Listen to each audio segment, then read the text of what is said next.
kita pasti bisa.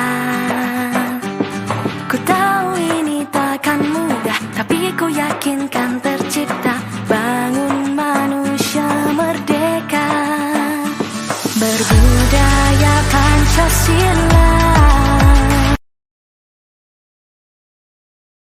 Ya, bismillahirrahmanirrahim.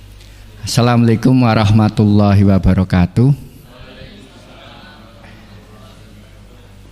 Yang terhormat kepada Bapak Ibu guru sekalian, di sini saya mencoba untuk menyampaikan pemahaman saya tentang budaya positif.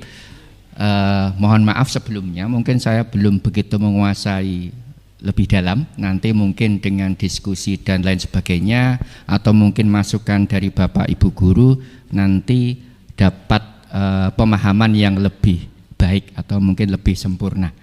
Ya.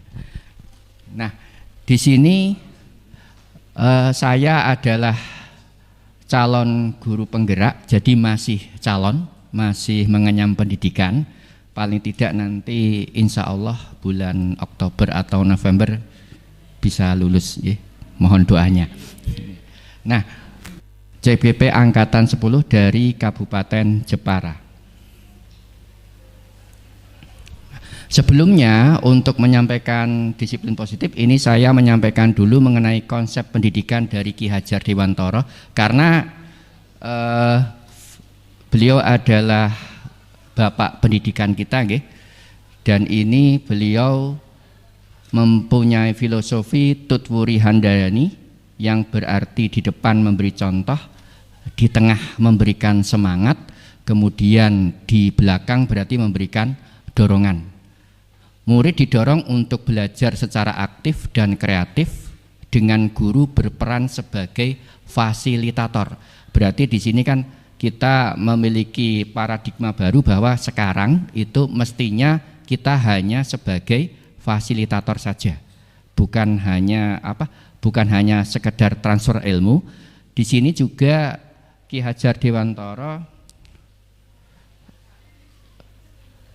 menyampaikan bahwa pendidik ibarat petani yang menanam benih ilmu pengetahuan dan karakter mulia.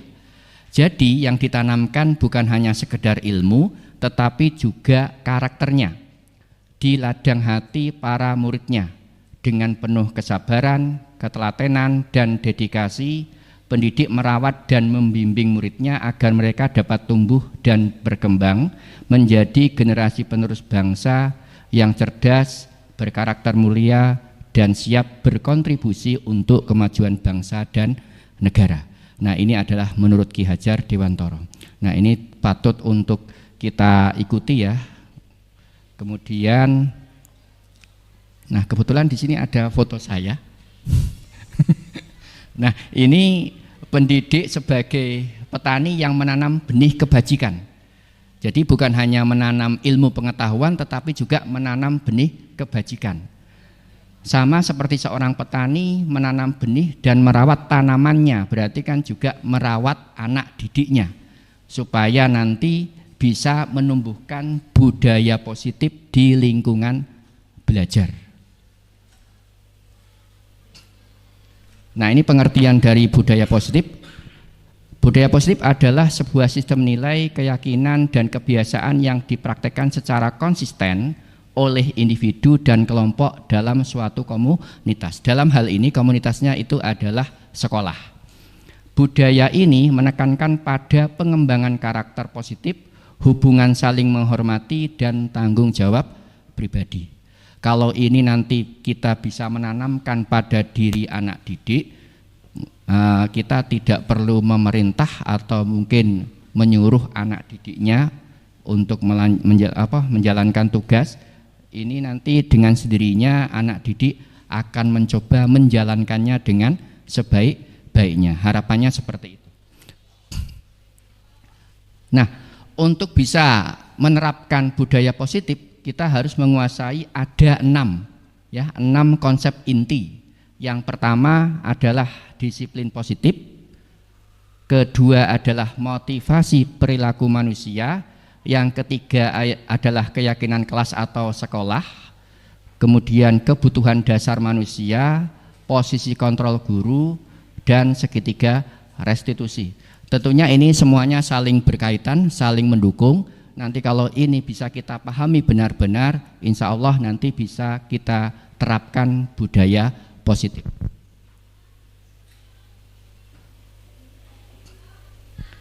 Makna disiplin yang kita ketahui kan biasanya adalah hal yang sangat menakutkan. Ada suatu aturan yang harus dipatuhi. Tetapi ternyata dari kata disiplin itu sebenarnya artinya adalah belajar. Ya, belajar atau pengajaran. Jadi menekankan pada proses pembelajaran dan pembinaan individu untuk mencapai keteraturan, kepatuhan, dan pengembangan karakter positif. Kalau di dalam pendidikan guru penggerak ini ada di modul 1.4 ya, sebagai proses menumbuhkan kemandirian dan tanggung jawab pada murid melalui pembelajaran yang berpusat pada murid, penanaman nilai-nilai karakter positif dan penerapan pendekatan restitusi. Nanti akan kita jelaskan juga mengenai pendekatan restitusi ya. Mungkin nanti ada semacam adegan atau apa, nanti kita coba. Nah, ini kita coba menjalankan kegiatan ini. Coba bayangkan, misalnya dengan teman sebangku ya. Di sini kan kebetulan kan berdampingan dengan rekan guru yang sebangku. Yang satu itu adalah berperan sebagai A. A adalah mengepalkan satu tangan Anda. Kemudian bayangkan bahwa Anda menyimpan sesuatu yang sangat berharga di dalam kepalan tangannya. Kemudian yang rekan sebelahnya itu adalah rekan B mencoba dengan segala cara untuk membuka kepalan tangannya. Nah, kira-kira ini nanti kejadiannya seperti apa? Apakah akan membuka kepalan tangannya ataukah tidak? Kalau dibuka itu kenapa? Kalau tidak dibuka berarti kenapa? Mungkin ada yang bisa memberikan jawaban, mungkin dibuka karena apa, kalau tidak dibuka karena apa? Monggo.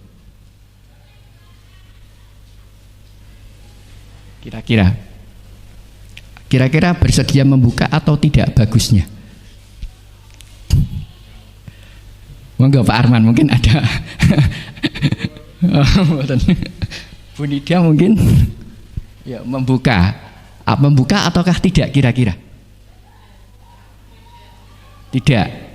Alasannya?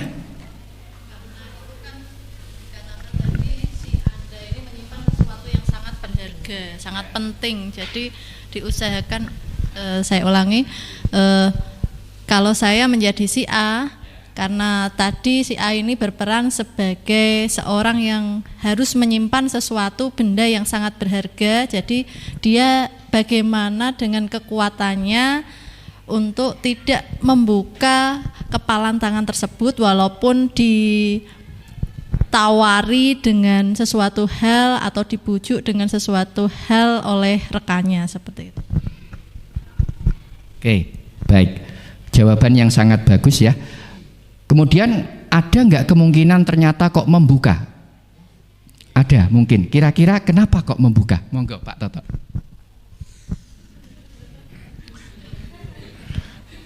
Menurut saya, si A kemungkinan membuka karena satu, bisa saja karena dia mendapatkan rayuan dari B.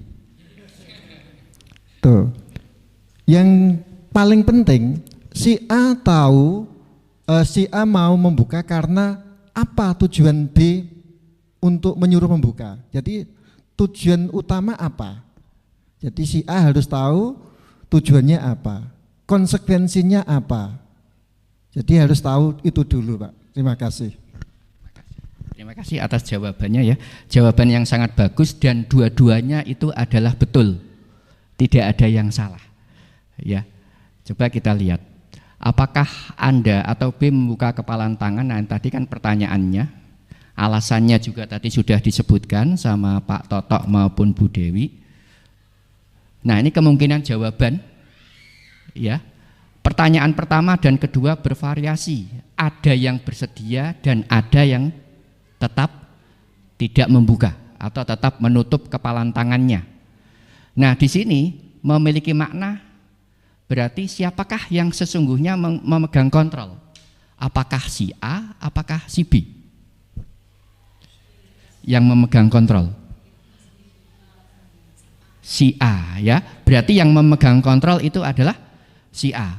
Jadi kalau si A itu bersedia untuk membuka, itu berarti dia mengizinkan si B untuk membuka.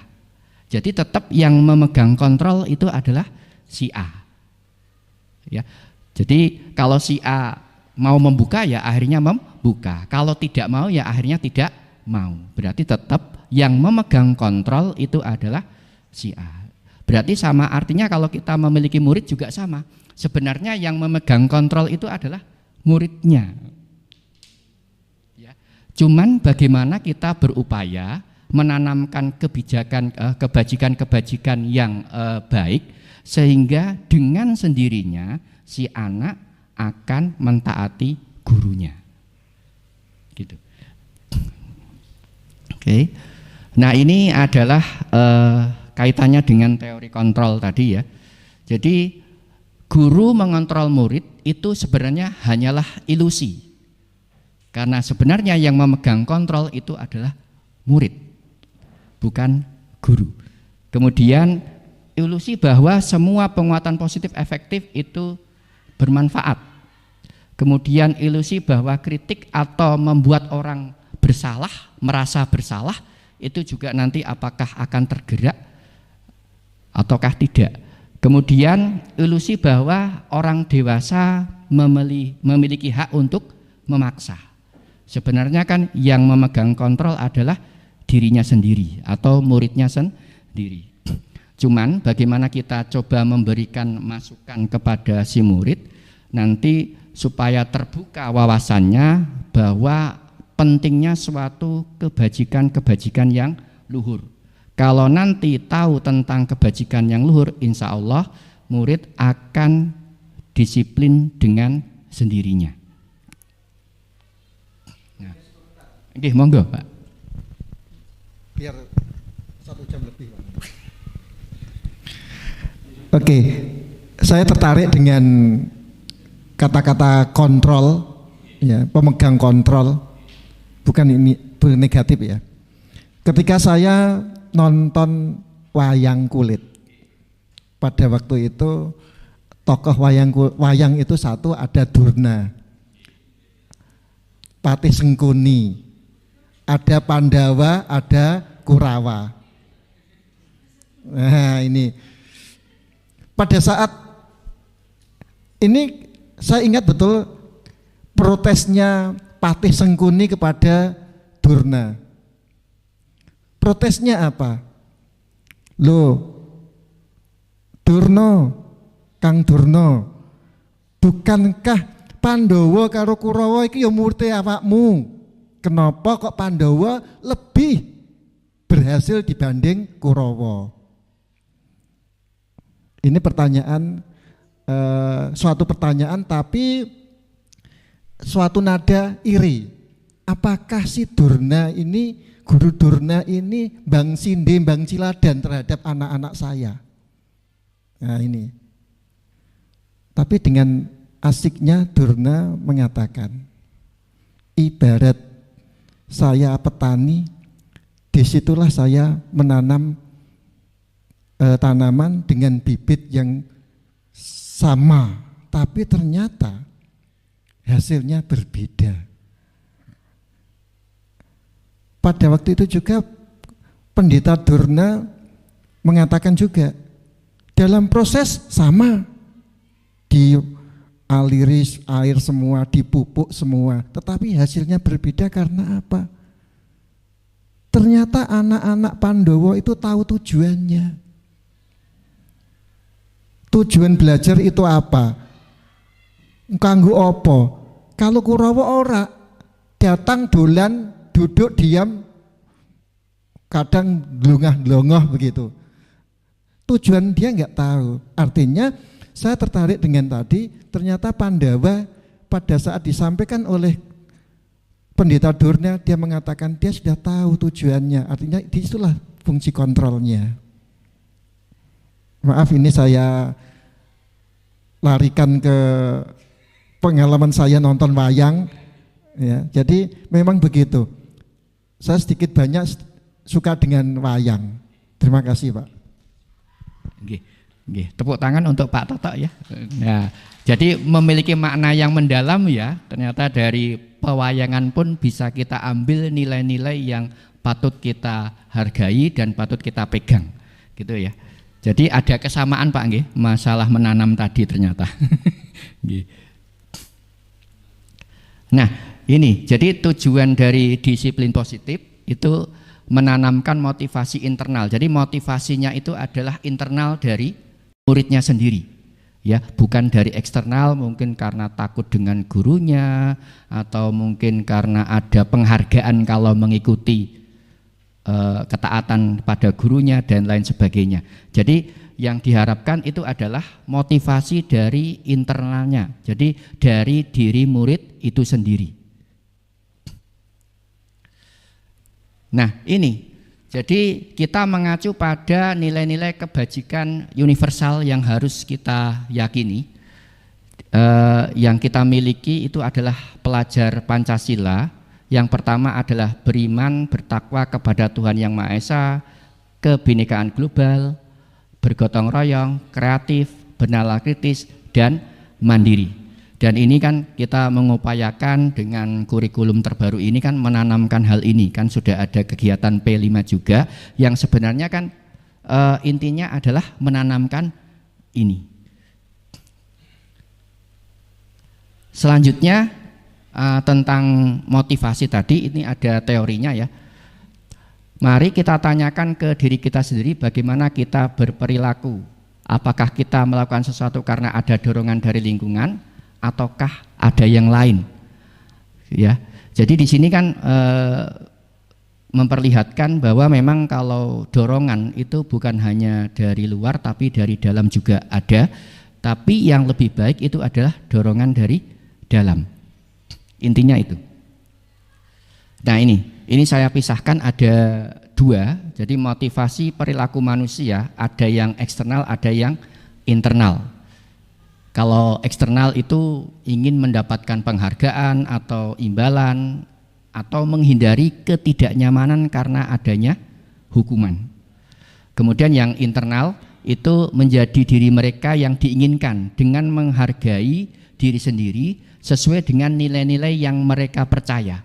Nah ini yang menjadi harapan dari kita semua sebagai guru, itu kan menginginkan bahwa motivasi internal yang ada pada diri murid. Nah di sini hukuman dan penghargaan sebenarnya memiliki efek yang sama. Mungkin seakan-akan kalau penghargaan itu adalah hal yang menyenangkan, tapi sebenarnya efeknya sama ya. Di sini pengaruh jangka pendek dan jangka panjangnya juga ada. Jadi kalau kita menetapkan dengan penghargaan, kalau penghargaan itu tidak diberikan, otomatis berarti kan murid tidak akan melakukannya. Jadi akan selamanya tergantung dari penghargaan. Penghargaan tidak efektif berarti. Kemudian merusak hubungan. Ini maksudnya adalah misalnya ada suatu murid yang berprestasi, ternyata ada yang iri, jadi yang tersakiti adalah yang tidak dianggap tidak berprestasi. Seperti itu. Padahal kan setiap murid sebenarnya memiliki keunikan tersendiri ya. Jadi bakatnya beda-beda. Nah sekarang keyakinan kelas. Nah ini ada yang ingin coba saya tanyakan, mengapa kok keyakinan kelas tetapi bukan peraturan kelas? Kenapa kok yang akan kita buat ini adalah keyakinan kelas tetapi bukan peraturan kelas? Perbedaannya apa? Mungkin ada masukan dari Bapak maupun Ibu.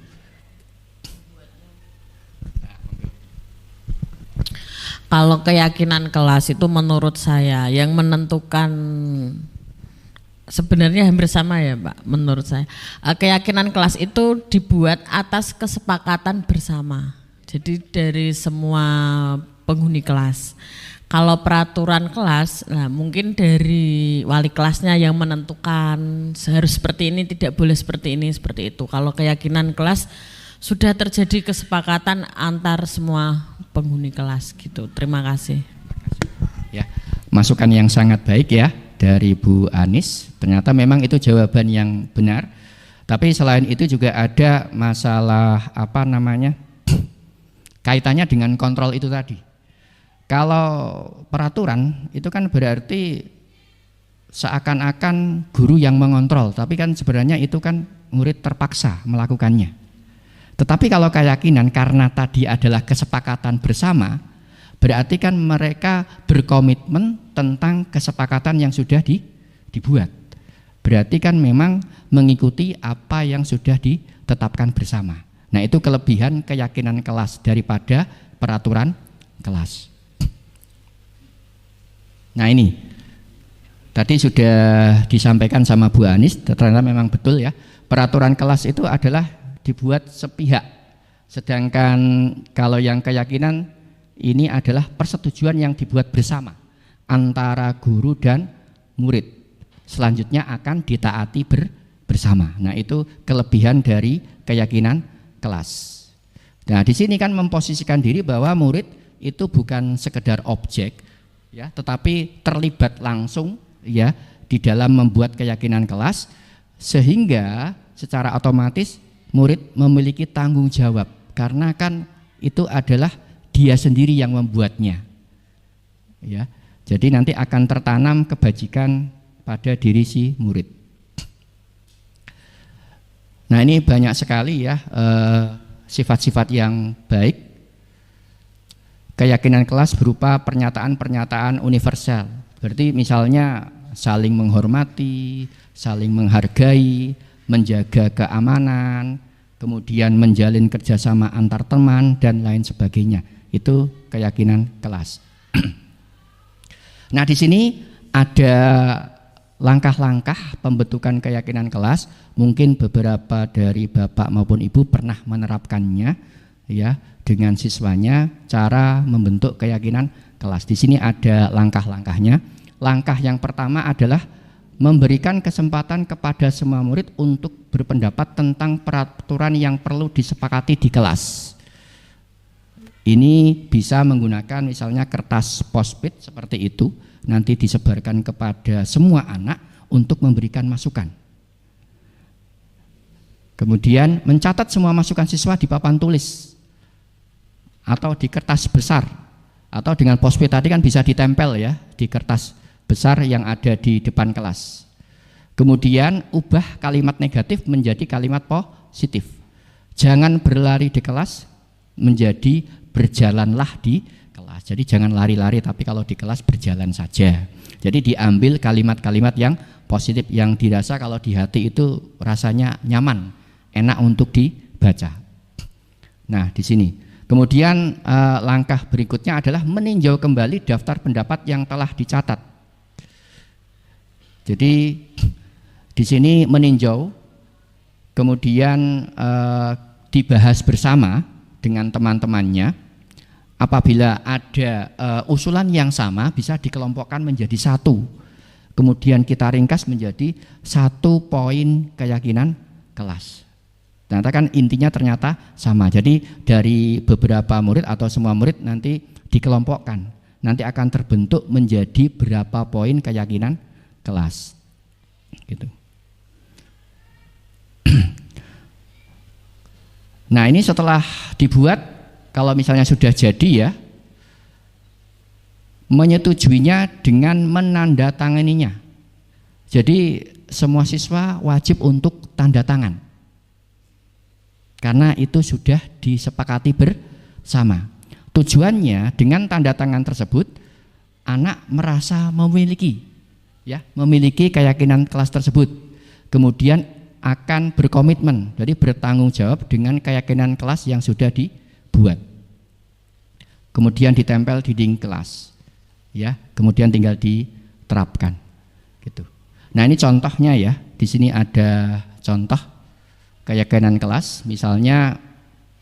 Jadi tidak begitu banyak, dan ini cenderung kalimatnya adalah kalimat yang umum. Setiap anggota kelas perlu belajar. Jadi kan fokus belajar, tidak main HP atau mungkin tidak bergunjing dengan temannya. Jadi dijadikan suatu kalimat yang lebih universal. Setiap anggota kelas perlu senang. Tapi senang yang bagaimana? Nah, itu kan perlu dijelaskan secara rinci lagi. Nah, ini keyakinan kelas yang sudah dibuat bisa dijadikan sebagai contoh, atau mungkin nanti kalau dari pembahasan yang di kelas kan tergantung dari pembahasan yang ada di kelas. Nah, ini coba refresh dulu ya. Jadi ada hiburan sedikit. Itu gambar apa Bapak Ibu? Bocah gundul. Yang bawahnya? Pacul. Kalau disambung berarti? Nah, ini adalah lagu Gundul-Gundul Pacul. Nah, botak pacul.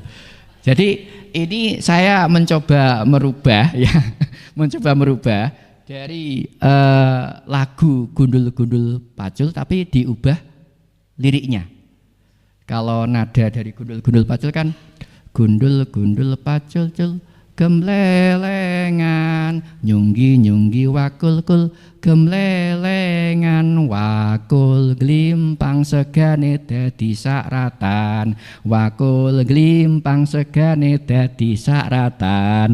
Terus diganti ini, mari kita wujudkan sekolah positif, penuh kedamaian dan kasih sayang, belajar dan berkaya penuh semangat demi capai cita-cita yang gemilang gitu. Jadi nanti mungkin bisa sama-sama nggih Pak. Berdiri monggo berdiri semua.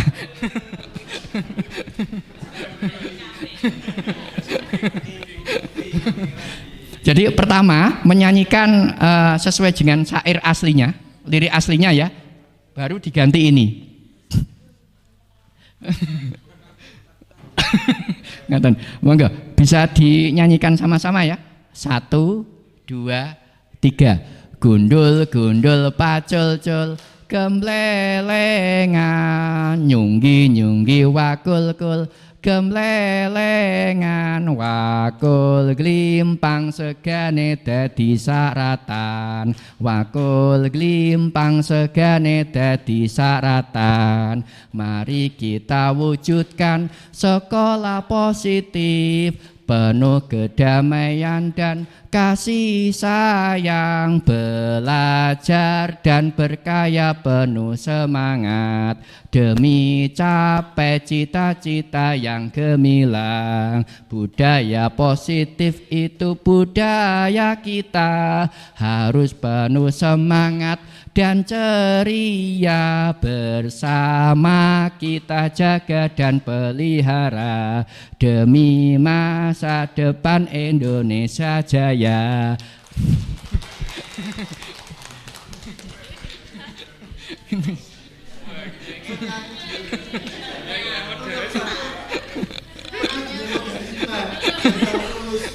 Gitu ya. Ya tadi refresh ya.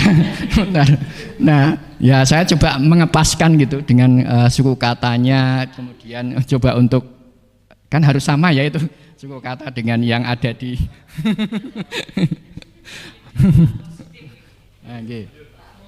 nanti kan bisa mungkin dinyanyikan ketika di dalam kelas supaya anak-anak juga mungkin bisa menyerap di hati misalnya kan, siapa tahu bisa berguna lagu ini gitu. Ketika sebelum mungkin membuat keyakinan kelas mungkin bisa dinyanyikan dengan lagu tersebut. Nah, selanjutnya adalah mengenai kebutuhan dasar manusia. Ini ada 5. Yang pertama adalah bertahan hidup, kedua adalah kebutuhan cinta dan kasih sayang, ketiga adalah kebutuhan penguasaan, kemudian kebutuhan kebebasan, yang kelima adalah kebutuhan kesenangan. Jadi kelima ini adalah kebutuhan dasar manusia. Satu saja yang tidak dipenuhi, biasanya kalau dalam diri murid itu tidak terpenuhi, itu ada yang melanggar. biasanya, ya. Apalagi kalau murid dalam keadaan lapar, ya. Itu kan kebutuhan yang sangat vital karena kebutuhan bertahan hidup. Tidak bisa konsentrasi untuk belajar, ya, biasanya kan itu. Karena kan kebutuhannya tidak terpenuhi. Kemudian kebutuhan cinta dan kasih sayang juga ini juga harus ada. Biasanya kan pada diri murid misalnya ada yang bermasalah, kebanyakan dari keluarga yang mungkin kurang begitu harmonis, biasanya juga akan adanya pelanggaran. Jadi memang berkaitan dengan kebutuhan dasar ini. Jadi ini adalah kebutuhan dasar yang memang harus dipenuhi supaya nanti untuk menjalankan atau menciptakan budaya positif itu menjadi lebih mudah. Nanti juga untuk segitiga restitusi juga nanti tentunya melibatkan hal ini juga, ya, untuk bisa mencari solusinya, gitu. Nah, ini ada 5. Yang pertama adalah kebutuhan bertahan hidup, kebutuhan yang bersifat fisiologis untuk bertahan hidup, misalnya kesehatan, rumah, dan makanan. Komponen psikologis dari kebutuhan ini adalah kebutuhan akan perasaan aman. Jadi kalau kita sudah yakin bisa bertahan hidup kan sudah merasa aman, ya, sudah tidak memikirkan besok itu makan apa. Kemudian yang kedua adalah kebutuhan cinta dan kasih sayang. Ini termasuk kebutuhan psikologis yang meliputi kebutuhan akan hubungan dan koneksi sosial untuk memberi dan menerima kasih dan sayang dari keluarganya terutama, ya. Nah, siswa yang mempunyai kebutuhan cinta dan kasih sayang yang tinggi biasanya ingin disukai dan diterima oleh lingkungannya, akrab dengan orang tuanya, biasanya belajar bila suka dengan gurunya, menganggap penting teman sebaya, dan suka belajar berkelompok karena pengen adanya rasa kasih sayang. Kemudian kebutuhan penguasaan, jadi pengen diakui prestasinya, pengen diakui misalnya dia memiliki keterampilan tertentu, gitu. Jadi saya juga pernah menemukan siswa kalau matematika memang sama sekali nggak bisa, tetapi tetap saya hargai, ternyata dia itu pemain futsal yang sangat baik. Jadi saya tidak terus merendahkan, oh nggak bisa matematika terus bodoh, tidak. Ternyata punya bakat yang lain. Dia adalah pemain futsal yang handal. Jadi di situ juga saya mencoba untuk menghargai itu, ya. Asalkan memang memiliki karakter yang baik, itu saya tetap memberikan nilai yang baik. Karena kan meskipun pelajarannya matematika, tetapi kok dari sikap maupun tingkah lakunya ternyata memang baik, lebih baik kan kita memberikan nilai kasih sayang tadi, ya, ditambahi. Karena ada faktor yang lain, ya, seperti itu. Jadi untuk memberikan suatu penghargaan yang sudah mereka punya, ya. Kemudian kebutuhan kebebasan. Kebebasan untuk memilih, berarti ini artinya adalah menciptakan suatu kemandirian pada diri siswa. Jadi mandiri, merdeka. Di sini maksudnya merdeka itu adalah berarti kan kita berusaha untuk memberikan suatu sifat kemandirian pada diri siswa. Jadi nanti kalau misalnya sudah lulus pun tetap sikap-sikap ataupun perilaku yang ada tetap dikerjakan, gitu, ya. Jadi tidak tergantung dengan kita lagi, berarti sudah bebas. Kebutuhan kesenangan. Jadi kesenangan itu juga ternyata perlu, ya. Nah, perlu di sini. Jadi nanti kalau belajar pun coba untuk menciptakan sesuatu yang menyenangkan. Mungkin sambil bermain game dan lain sebagainya, gitu, ya. Ketika siswa merasa jenuh, mungkin kita perlu menyelipkan semacam ice breaking, ya. Pak Fahmi juga saya perhatikan, wah, di luar kelas itu sering mengadakan suatu kegiatan di luar kelas. Itu menurut saya hal yang sangat menarik. Perlu diacungi jempol, ya, Pak Fahmi.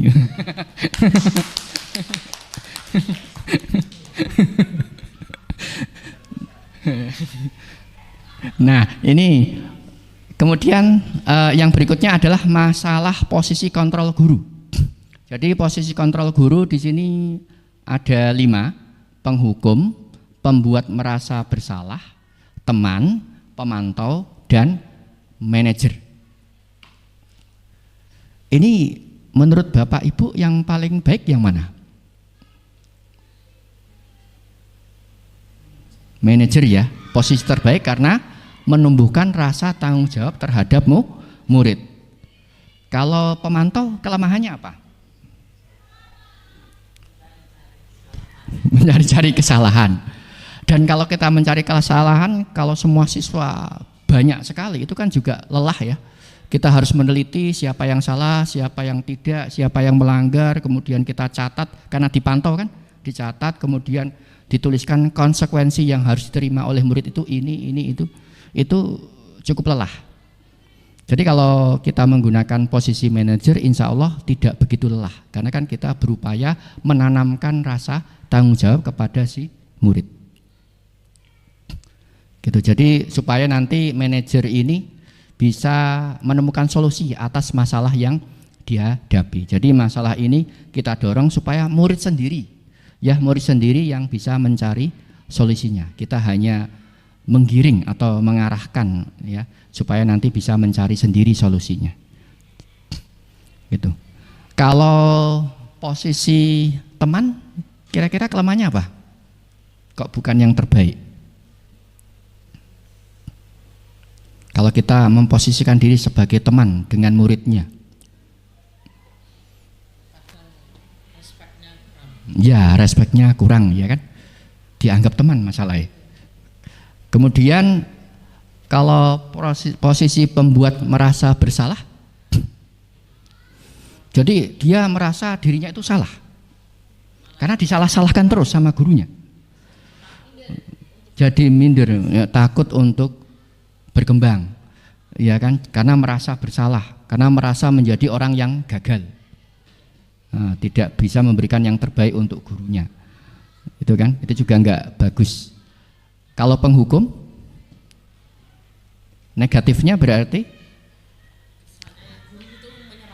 menyeramkan, okay. Jadi polisi guru nih. Jadi jadi sikap yang sesuai dengan polisi malah ya. Jadi nanti malah jabatannya ganti, bukan guru tapi polisi ya, polisi sekolah. Okay. Bu Lafi, monggo dibagikan enggak apa-apa. Nah, biar enggak jenuh. Ada beberapa yang mulai ngantuk kelihatan nih.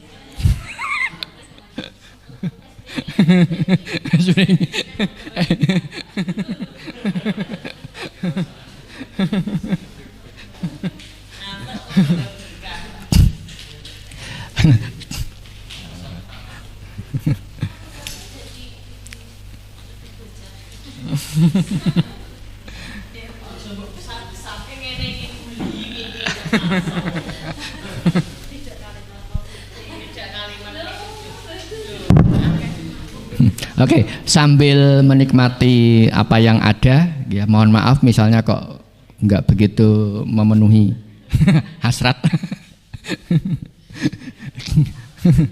Nah, ini tadi sudah disampaikan sisi-sisi negatif dari setiap kontrol ya. Ada pemantau. Jadi ini misalnya biasanya yang ada pada posisi pemantau ya, yang ditanyakan dari guru ke siswanya, peraturannya apa? Apa yang telah kamu lakukan? Biasanya kan pertanyaan-pertanyaannya yang seperti ini. Ini pemantau. Nah, ini yang posisi teman. Ini contohnya kalimat yang biasanya muncul itu adalah, ayo bantulah demi ibu ya. Takutnya kan ibu guru dimarahin oleh kepala sekolah misalnya. Itu kan memposisikan diri sebagai teman. Kemudian, ayo ingat tidak semua bantuan ibu selama ini gitu kan. Jadi harus mengingat bantuan yang sudah diberikan dari guru ke muridnya, kan seperti posisi teman juga. Jadi contoh-contoh kalimatnya ya. Nah, ini yang membuat merasa bersalah. Nah, ini bapak sangat kecewa dengan kamu gitu kan. Akhirnya kan merasa dirinya itu gagal. Ya, jadi malah motivasinya semakin turun. Ini monitor. Nah, ini yang manajer ya, biasanya kalimat yang terungkap dari posisi manajer itu adalah apa yang kita yakini. Jadi keyakinan kelas yang sudah dibuat. Jadi sebagai acuan kita untuk supaya budaya positif bisa tercipta ya. Terus apa yang kamu yakini? Jika kamu meyakininya, apakah kamu bersedia memperbaikinya? Dan seterusnya. Jadi ini sudah masuk ke solusi kalau yang bagian yang bawah-bawah ini. Jadi seorang manajer tidak untuk mengatur perilaku siswanya, tetapi untuk membimbing murid agar dapat mengatur dirinya. Jadi membimbing supaya murid bisa ngatur dirinya sendiri. Apalagi kalau sudah SMA kan harapannya kan sudah pada dewasa. Tapi ya belum banyak yang sadar ke arah sana nggih murid-murid kita nggih. Nggih, belum banyak. Ya memang ini tantangan berat kita sebagai guru untuk bisa menyadarkan mereka. Ya nanti kan kita perlu kerjasama untuk semuanya ya, berkolaborasi lah, saling bantu-membantu, saling memberikan masukan dan lain sebagainya. Nah ini sudah masuk ke restitusi, tapi sebelum ini bisa nggak mungkin ada yang bersedia memberikan suatu adegan. Saya butuh 2 orang, misalnya ada yang datang terlambat, memposisikan diri sebagai penghukum. Siapa kira-kira? Yang satu jadi guru, yang satu sebagai muridnya, jadi datang terlambat. Monggo.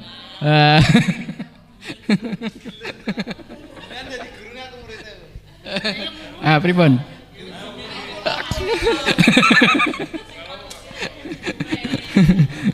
Monggo, biar nanti kan bisa merasakan oh rasanya seperti ini kalau misalnya dimarah-marahin seperti itu loh.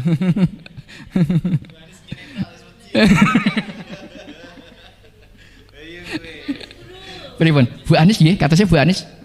Jos. Bu Anis sebagai guru, kalau muridnya siapa? Pak Fahmi.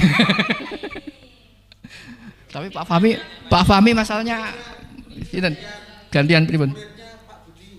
Oh, muridnya Pak Budi.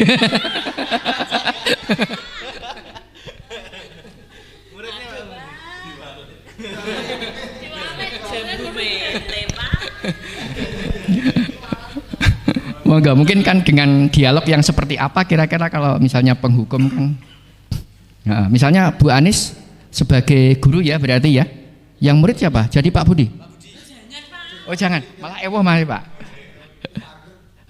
Angger sedih loh. Misalnya terlambat datang, ya, mulai, jadi relawan, tepuk tangan. Muridnya siapa muridnya?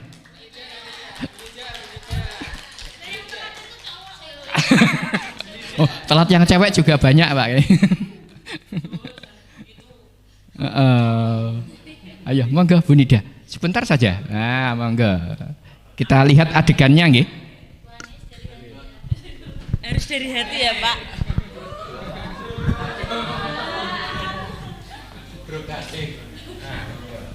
Nanti saya hukum itu. Ya masuk. Ya masuk.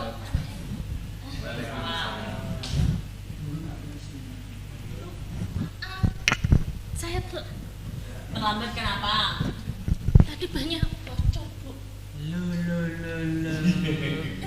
Ban bocor. Ban sebelah mana? Ban yang belakang. Bannya belakang terus bocor. Belakang. Belakang apa depan? Belakang. Tadi nambelkan habis berapa? Lu, tembel ban mana yang dapat 10.000 sekarang? Dah gini aja, kamu kan terlambat. Nah, kamu saya hukum.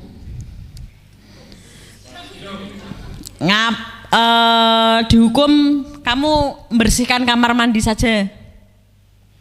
Itu kamar mandinya disiram, ya kan? Terus dikosek-kosek pakai Fixal. Habis itu disiram lagi. Nah, Notanya mana? Nota tembel bannya, ndak ada buktinya. Lah, berarti bohong. Notanya ndak ada. Lah buktinya apa? Foto tadi waktu bannya bocor dipoto ndak? Loh, ndak mungkin itu. Alasan. Udah kamu ke kamar mandi dulu, ngosek kamar mandi dulu, kalau sudah selesai nanti kamu kembali ke kelas. Udah kamu udah langganan itu. Gitu ya Pak Rawes. Ya, tepuk tangan. Acting yang sangat bagus sekali, ya. Yang sebagai muridnya juga jos, bisa menghayati. Oh, kebiasaan. Nah, sekarang kalau kita memperhatikan dari adegan tadi, kira-kira yang dirasakan murid apa?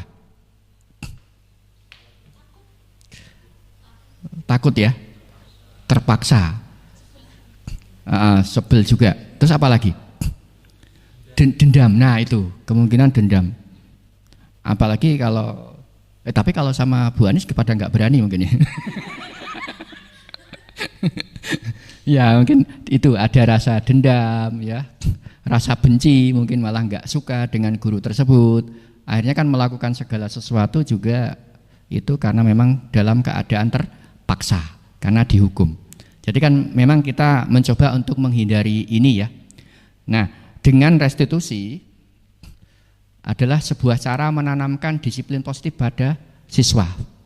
Jadi menanamkan kebajikan-kebajikan yang mulia pada diri siswa supaya dengan sendirinya siswa tidak terlambat lagi, ya kan, hormat dengan gurunya, menghargai temannya dan lain sebagainya. Itu adalah budaya positif. Karena dengan restitusi nanti terjadi suatu win-win solution. Karena di antara kedua belah pihak itu berdialog. Jadi berdialog untuk mencari solusinya supaya tidak mengulangi lagi perbuatannya. Tentunya ini nanti dikaitkan dengan keyakinan kelas yang sudah dibuat. Jadi seakan-akan keyakinan kelas itu dalilnya gitu loh. Jadi yang memang sudah diyakini oleh siswa maupun gurunya. Apalagi kan muridnya kan sudah tanda tangan di situ, berarti kan memang harus mengikuti, harus tanggung jawab apa yang sudah dibuat. Nah ini segitiga restitusi. Jadi tahapannya itu ada 3. Yang pertama adalah menstabilkan identitas. Kedua adalah validasi tindakan yang salah. Kemudian yang ketiga adalah menanyakan keyakinan. Jadi pentingnya keyakinan itu ditanamkan kepada diri si anak. Nah ini setiap langkah penjelasannya ini adalah tujuannya adalah membantu murid merasa aman dan nyaman. Jadi hindari penggunaan label negatif dan kritik yang pedas. Akui perasaan murid dan tunjukkan empati. Berikan jaminan bahwa Anda adalah untuk membantu. Nah, jadi kan di sini jadi memberikan suatu kenyamanan pada diri siswa. Jadi supaya bisa terbuka hatinya, bisa terbuka untuk berdialog. Jadi dibuat nyaman terlebih dahulu. Yang kedua, baru melakukan validasi tindakan yang salah. Nah, di sini ada langkah-langkahnya. Ya, jelaskan dengan jelas mengapa tindakan murid itu salah. Bagaimana tindakan itu berdampak pada orang lain. Jadi kita jelaskan juga masalah dampak-dampaknya. Ya. Kemudian hindari menyalahkan atau menghakimi murid. Jadi jangan menganggap bahwa murid itu yang salah. Ya. Gunakan bahasa yang netral atau objektif. Berikan contoh konkret tentang bagaimana tindakan murid dapat diperbaiki. Jadi kan kita di sini kan mencoba untuk mencari solusinya. Jadi tidak terus menghakimi si murid tersebut. Baru yang terakhir ini adalah menanyakan keyakinan kelas. Jadi ditanyakan tindakan kamu ini sudah sesuai dengan tindakan keyakinan kelas ataukah belum? Misalnya kok jawabannya tidak, itu yang mana? Ya, yang mana? Jadi disuruh untuk mengingat kembali keyakinan kelas yang sudah dibuat. Gitu. Nanti mungkin bisa melihat ya, di sini ada YouTube, mungkin nanti bisa melihat. Saya coba untuk demonstrasi juga ya bersama si murid, pernah direkam juga dan sudah diupload ke YouTube, makanya mungkin bisa diklik mawon. Oh, pengen diputar sekarang? Bisa. Wah, internetnya tapi ya.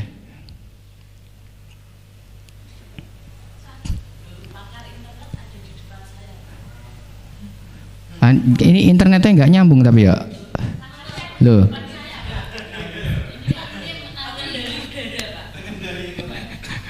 Coba sambung ke anu, Pak. Oh, wifi nih, aku enggak wifi ini kene, wifi ini MM. Nggih. Aku belum nyambung. Oh, niki. Kecil semua.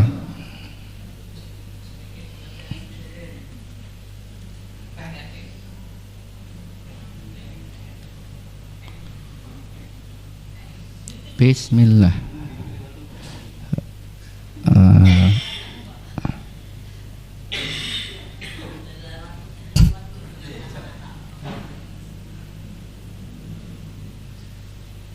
Duh, masih salah ya?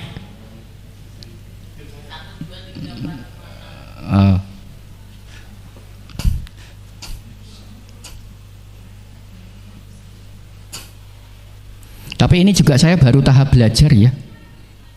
Saya juga belum lulus.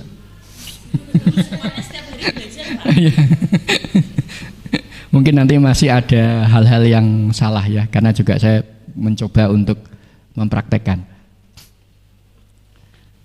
Sudah. Oh, niki nggih. Lah. Kok bisa tampil enggak ke situ gimana nggih? Enggak terlihat di situ, Pak.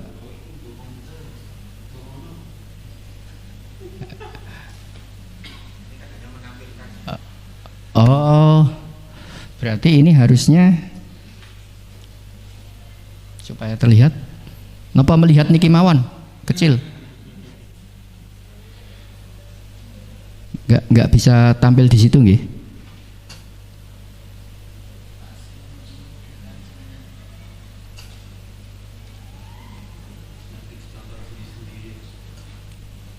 Atau nanti coba nonton sendiri-sendiri aja ya, karena kan waktunya juga sudah mepet.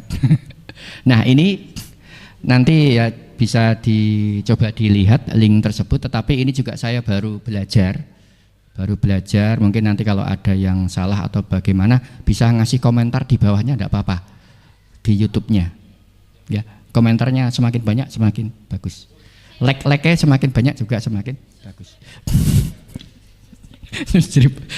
Nah, gitu.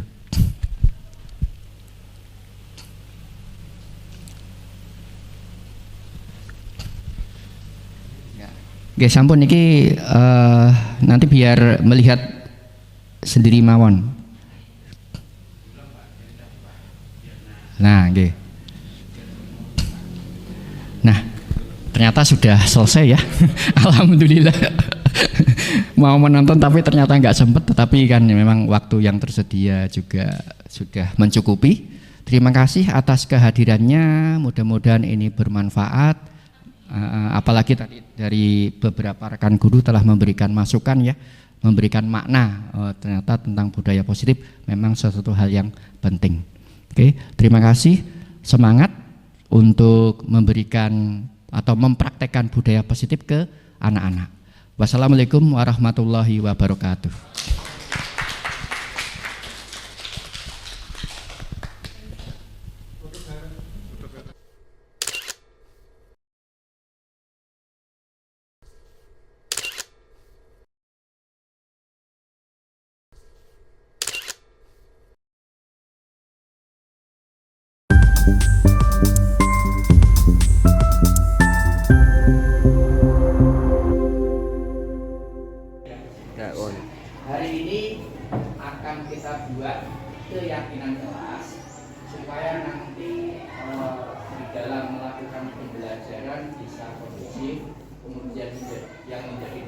kita itu menjadi tercapai sehingga nanti akan berjalan dengan lebih baik. Nah, untuk keyakinan kelas yang pertama kita buat kesepakatan nomor 1, silakan ditulis dulu Mbak, nomor 1 ya. Ada usulan kira-kira apa dulu? Nah, silakan. Agak keras Mbak, agak keras. Tidak bermain HP. Nah, ini untuk membuat keyakinan kelas, kalau bisa kita menghindari kalimat negatif. Jadi menghindari kata tidak, kata ikan, tapi kita mengupayakan kalimat yang positif. Kira-kira bagaimana? Yang berkaitan dengan tidak bermain HP saat pelajaran, berarti mematikan HP. Berarti kan intinya kita coba yang lebih umum, kan bukan hanya HP saja. Berarti apa? Fokus mengikuti. Nah, berarti itu. Jadi lebih umum ya, bukan hanya HP. HP-nya dihapus saja, Mbak, biar nanti bisa lebih umum. Kan kadang tidak hanya HP saja, ada hal yang lain yang mengganggu kan. Mungkin nanti malah mengerjakan tugas yang lain pada saat pelajaran, kan bisa jadi pelajaran yang matematika tetapi ternyata malah mengerjakan tugas yang lain, termasuk ya, bukan hanya HP saja. Berarti yang pertama adalah fokus mengikuti pelajaran yang sedang berjalan. Fokus mengikuti pelajaran yang sedang berjalan atau berlangsung. Jadi tidak melakukan hal-hal yang lain ya, yang mengganggu jalannya pelajaran. Itu yang pertama. Terus yang kedua, ada usulan lagi. Apa? Datang? Oke, datang tepat waktu berarti artinya datang dan apa harusnya? Datang dan pulang.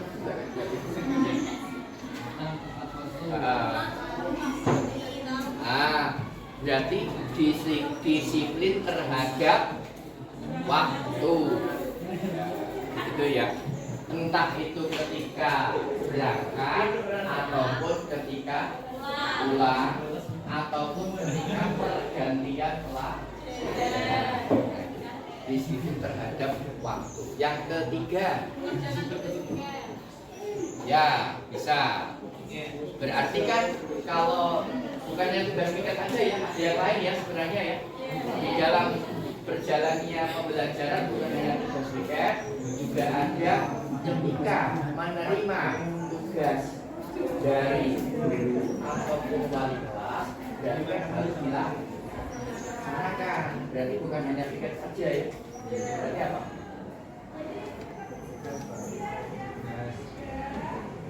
Melaksanakan tugas yang diberikan dengan sebaik-baiknya.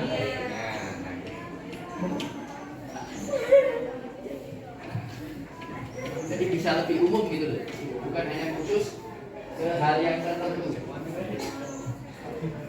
Mengerjakan tugas yang diberikan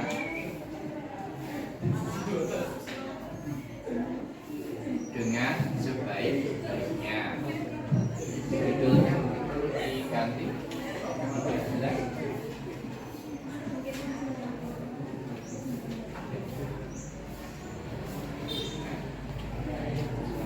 Sudah dapat 3. Yang keempat, oh ya, berarti kan menjaga kebersihan, keamanan juga masuk ya. Menjaga kebersihan, keamanan, dan kenyamanan kelas. menjaga kebersihan, keamanan, dan kenyamanan. Jangan sampai terjadi nanti pencurian. Ya, jadi bukan hanya menjaga kebersihan, tetapi keamanannya. Jangan nanti ada yang mencuri. Jangan sampai ada lagi. Jadi buat kalimat yang lebih umum gitu ya, biar bisa nanti mencakup semuanya. Silakan. Ini sudah dapat 4. Ada lagi? Coba dan berbagi. Berarti kan harus memiliki rasa saling membantu, ya kan? Saling menolong dalam sesama teman, ya teman ya. Terus memiliki kepekaan sosial. Masuk itu jadikan satu kalimat berarti bagaimana? Nah, seperti itu bisa. Kelima. Usulan yang bagus ya.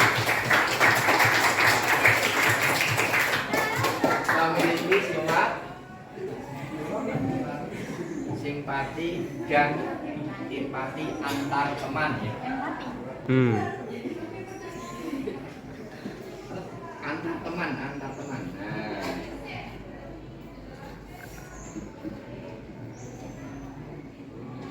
Ada lagi nggak?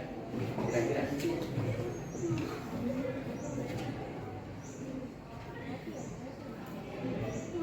Pak, kira-kira ada nggak? Masukkan lagi supaya berjalan dengan baik ketika pembelajaran.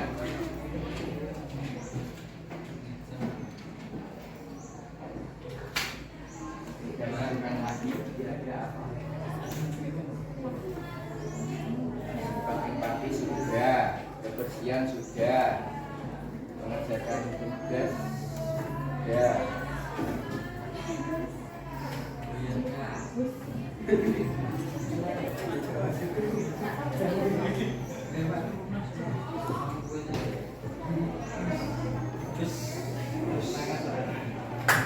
Apalagi kira-kira? Kerjasama. Bayangkan juga termasuk dalam kerja sama. Berarti apa? Enggak, kita cenderung ke kerjasamanya. Berarti bagaimana bahasanya?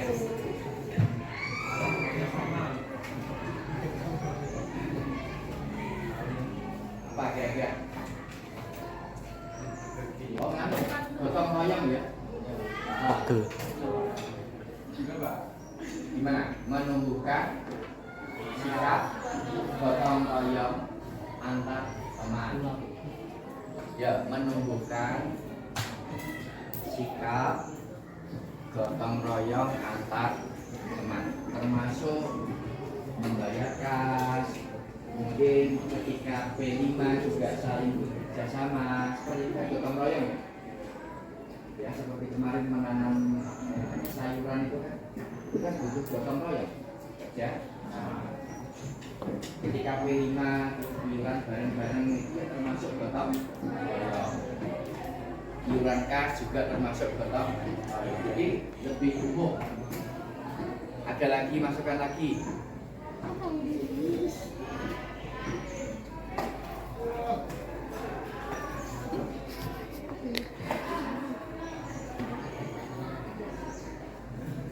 Disiplin sudah, mengerjakan tugas sudah. Ada lagi yang tersirat usulan yang kira-kira belum ada di sini. Ada lagi ya? Ustaz kira biasanya ketemu usulan yang bagus.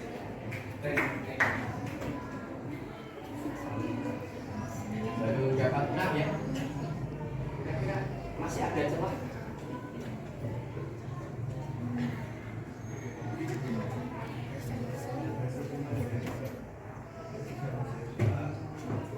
Taat kepada ya benar. Ya. Berarti apa? Kalau beribadah. Kok tiba-tiba foto kafe? Nah, berarti kan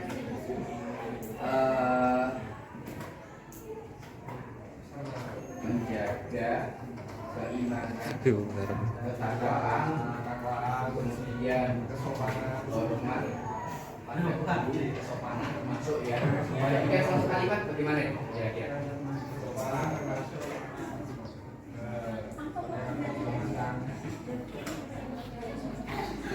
menjaga keimanan, ketakwaan, kemudian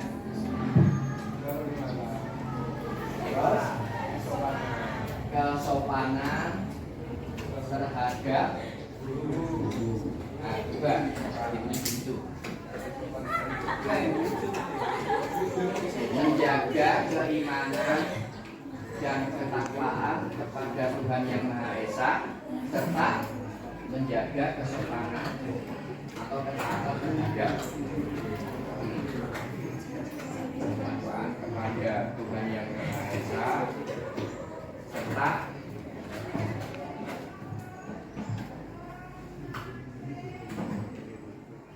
taat dan hormat kepada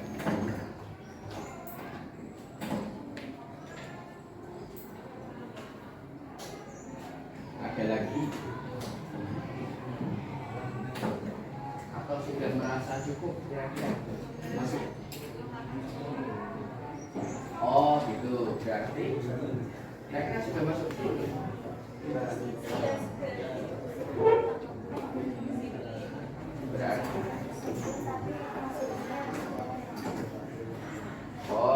berarti disiplinnya berarti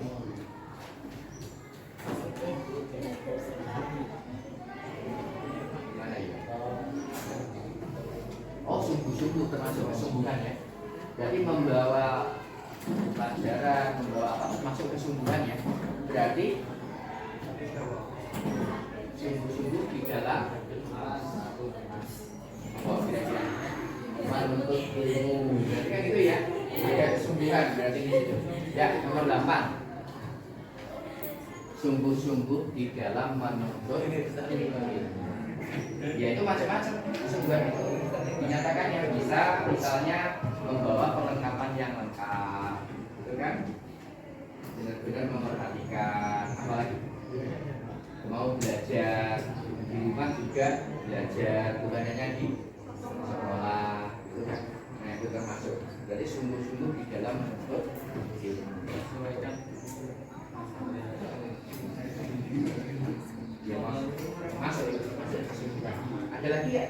Apa sudah cukup? Sudah lengkap? Sudah lengkap ya? Oke, ini keyakinan kelas sudah jadi. Sekarang coba diperhatikan, apakah ada yang perlu diedit atau mungkin terlalu panjang kalimatnya, atau mungkin urutan yang paling penting yang mana dulu? Tidak. Yakin? Seperti ini urutannya? Sudah yakin? Kalau mungkin yang 6 ini harusnya urutan yang pertama mungkin, karena kan yang taat. Jadi urutan yang paling penting kan biasanya yang pertama itu adalah masalah keimanan dan ketakwaan. Ya. Nah itu berarti yang nomor 1. Nah ini bisa kita ganti. Kita ganti nomornya saja, nomor 1. Nanti menyalinnya di kertas yang tebal, berarti ini nanti urutan yang pertama. Kemudian urutan yang kedua berarti bagusnya yang mana? Ini dulu. Nah, oke, ini yang kedua berarti. Terus 2, ini berarti. Oh yang 1 dulu, 1 ya? 1. Ini berarti 3. Terus 5. 2 dulu, ini berarti 4. Yang mana? 4 yang ini ya? Ini berarti diganti yang nomor 5. Yang ini sama ini berarti yang mana dulu? 5. Yang 5 dulu. Berarti ini adalah 6. Berarti ini adalah 7. Oke, karena urutannya sudah jadi dan ini sudah kesepakatan, sudah yakin tidak dirubah ya? Kalau sudah yakin, silakan saya berikan kesempatan kepada sekretarisnya untuk menyalinnya di sini. Kemudian nanti ditempel di tembok di samping papan tulis. Kemudian semuanya tanda tangan di bawah tulisan keyakinan kelas.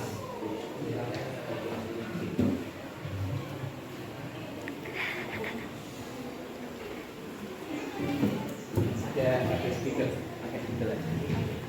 ya.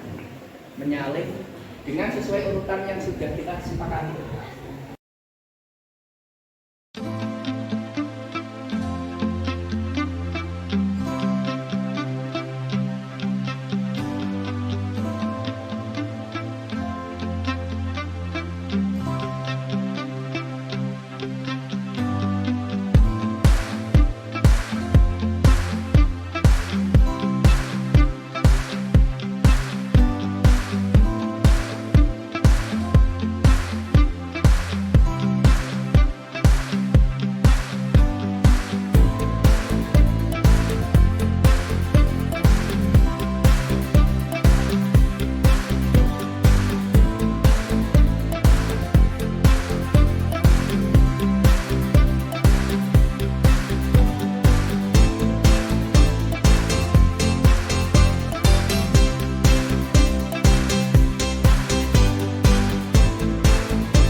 Nah, ini sudah ditulis, dipindahkan di kertas.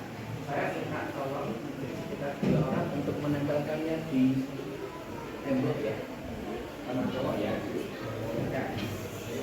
Mas Angga sama Mas.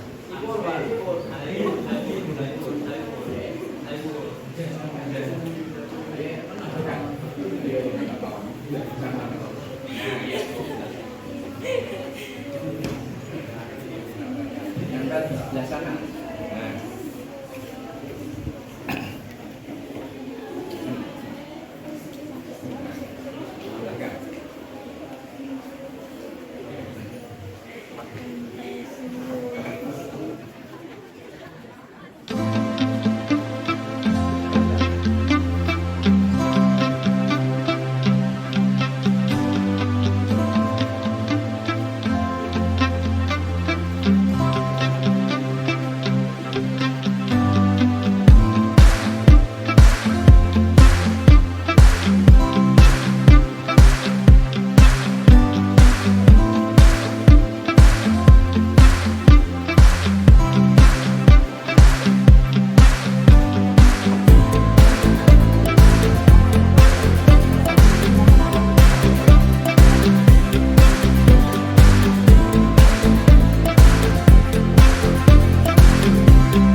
Selanjutnya silakan kalian tanda tangan, diikuti dengan nama teman di bawahnya ya. Jadi urut dari sebelah sini, silakan maju ke depan untuk tanda tangan.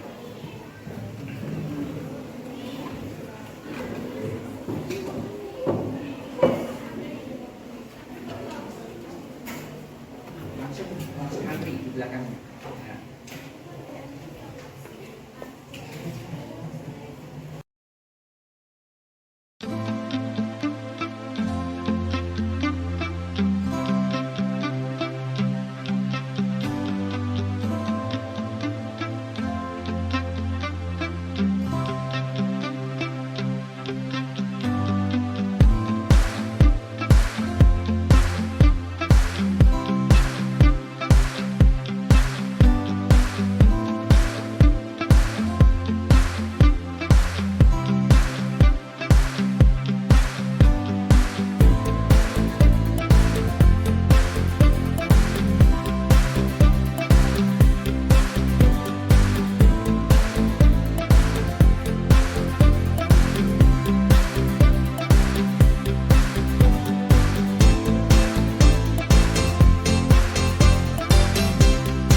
dengan adanya keyakinan kelas ini nanti pembelajaran bisa lebih kondusif lagi ya. Sampai di sini dulu. Wassalamualaikum warahmatullahi wabarakatuh. Waalaikumsalam